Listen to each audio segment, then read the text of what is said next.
여러분 안녕하십니까? 여수 MBC 뉴스데스크입니다. 순천 종합 스포츠파크 건립을 위한 부지 매입 계획이 시의회 상임위원회에서 부결됐습니다. 행정 절차 등 여러 측면에서 보다 면밀한 검토가 필요하다는 게 의회의 판단인데요. 순천시는 국비 확보는 물론 대선 공약인 유니버시아드 대회 유치에도 차질이 생길 수밖에 없다며 반발하고 있습니다. 문영철 기자입니다. 순천시 의회에 제출된 공유재산 취득 계획안입니다. 경기장과 체육시설이 포함된 종합 스포츠파크를 짓기 위해 170억 원을 들여 32만 제곱미터의 부지를 매입한다는 내용입니다. 순천 지역 대선 공약인 유니버시아드 대회 유치와도 관련된 사안이라 큰 관심을 불러왔는데 시의회 상임위원회에서 5대3으로 부결됐습니다. 스포츠파크 건립 사업비는 부지 매입비를 포함해 총 786억 원. 막대한 예산이 투입되는 만큼 부지를 확보하기 전에 정부의 투자 심사를 먼저 받아야 한다는 겁니다. 또 공청회 등을 통해 시민들의 의견을 충분히 수렴하고 어떤 시설이 필요한지 등을 심도 있게 검토할 것을 요구했습니다. 좀 더 공론화해서 많은 의견을 좀 수렴하고 그다음에 이왕에 할 거면 좀 더 예산을 많이 투자해서 좋게 들어야 되지 않겠습니까? 이렇게 급하게 추진한다는 것은 너무 또 성급하다라는. 순천시는 상임위원회 결정에 반발하고 있습니다. 부지 매입 안건이 처리되지 않으면 국비와 도비를 확보하기가 어렵고 정부의 투자 심사를 요청하는 것도 불가능하다는 겁니다. 또 사업이 1년 이상 지연돼 유니버시아드 대회를 유치하는데도 차질이 생길 수밖에 없다는 입장입니다. 의회 통과를 못하면 그 이후의 일정들이 거기서 바로 멈춰버립니다. 대통령 공약도 늦어져 버리고 토지 소유자들도 1년 동안 보상도 못 받고 개발도 못하고 손해를 보는 거죠. 스포츠파크 부지 매입안은 상임위원회에서 제동이 걸렸지만 의장이 직권으로 본회의에 상정하거나 재적의원 3분의 1 이상의 서명을 받으면 안건으로 다뤄질 수 있습니다. 다만 전체 시의원의 절반 정도가 부결 결정에 동의하고 있어 결과를 장담할 수는 없는 상황입니다. MBC 뉴스 문형철입니다. 여수시가 각종 행정소송에서 패소하면서 혈세가 낭비되고 행정에 대한 신뢰가 떨어지고 있다는 비판이 제기됐습니다. 여수시의회 송하진 의원은 본회의 시정질문을 통해 최근 5년간 여수시가 소송 당사자로 관여한 행정소송은 144건이고 이 가운데 66건에서 패소하거나 일부 인용 판결을 받았다고 밝혔습니다. 송 의원은 절차를 지키지 않거나 사전 준비가 부족해 소송에서 패소하는 사례가 늘고 있다며 무리하게 행정을 추진하거나 법적 근거가 부족한 상태에서 처분을 내리는 관행부터 바로잡아야 한다고 강조했습니다. 6.15 남북공동선언 25주년을 맞아 김영록 전남지사가 남북교류사업 추진 의지를 밝혔습니다. 김영록 전남지사는 오늘 입장문을 통해 이재명 정부가 대북 확성기 방송을 중단하며 화해의 손을 내민 것은 6.15 정신을 계승하는 행동이자 한반도 평화의 새로운 전환점이라고 평가했습니다. 이어 김 지사는 전라남도도 평화의 길에 함께하겠다며 농수산과 문화, 예술 등 다양한 분야에서 남북 교류 사업을 단계적으로 복원해 나가겠다고 강조했습니다.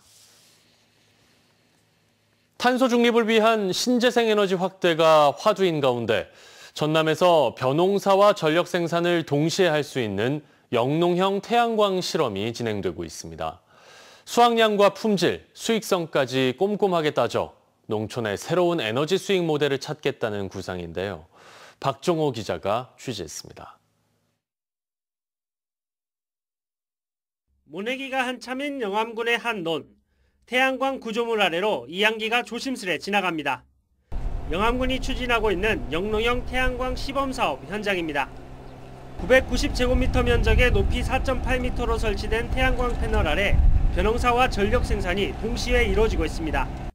지난해 9월부터 최근까지 35,000kWh의 전기를 생산해 한 달에 40만 원의 전기료를 절감하고 있습니다.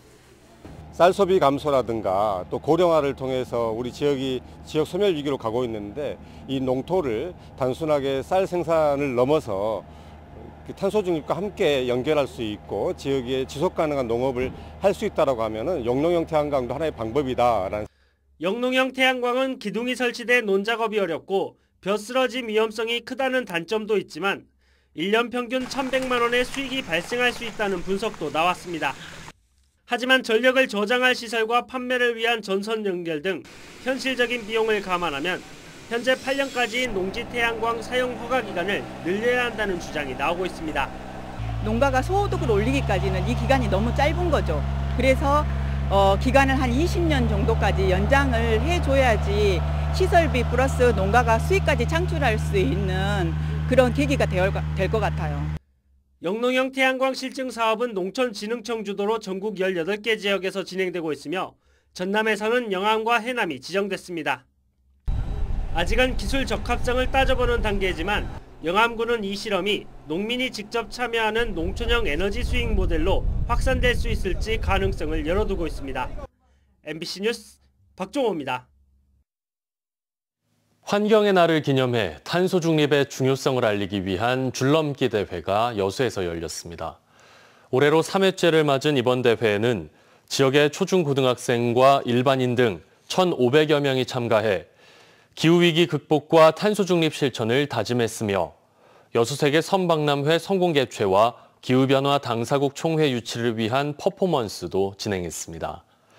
행사를 주관한 탄소 중립 실천연대는 줄넘기 대회를 포함한 다양한 행사를 통해 시민 참여형 저탄소 실천 운동을 이어나갈 계획입니다.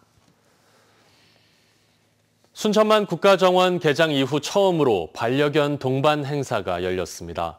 국가정원 남문과 스페이스허브 일원에서 열린 펫데이 이벤트에는 전국에서 모인 반려인 200명과 반려견 150마리가 참가한 가운데 정원 산책과 반려견 건강검진 등 다양한 체험 프로그램이 진행됐습니다. 특히 이번 행사에는 전남 지역의 첫 반려견 전용 열차를 타고 서울과 대전 등에서 많은 시민들이 참여해 더 주목을 받았습니다. 날씨입니다. 전남 동부 지역은 내일 오전까지 20에서 60mm의 비가 내리다가 오후부터는 차차 맑아지겠습니다. 낮 최고 기온은 30도 내외로 초여름 더위가 이어질 것으로 보입니다. 바다의 물결은 남해서부 앞바다에서 0.5에서 2m, 남해서부 먼 바다에서는 1에서 3.5m로 다소 높게 일겠습니다. 전남 동부 지역에는 화요일부터 수요일까지 맑은 날씨가 이어지겠고 목요일부터는 차차 흐려져 주말에는 곳곳에 비가 내릴 것으로 전망됩니다. 오늘 새벽 4시 40분쯤 고흥 녹동항에서 30대 여성이 바다로 추락했습니다. 신고를 받고 출동한 해경은 6분 만에 현장에 도착해 주변 구조물을 붙잡고 있던 여성을 구조했고 건강에 이상이 없는 것을 확인하고 보호자에게 인계했습니다. 조사 결과 여성은 술에 취한 상태에서 주변을 배회하다 물에 빠진 것으로 확인됐습니다.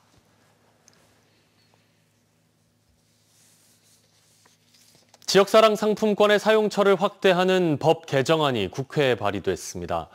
문금주 의원이 대표 발의한 이번 개정안에는 연매출 30억 원 이상인 읍면지역 사업체에 대해 지역사랑 상품권 가맹점 가입을 허용하는 내용 등이 담겨 있습니다.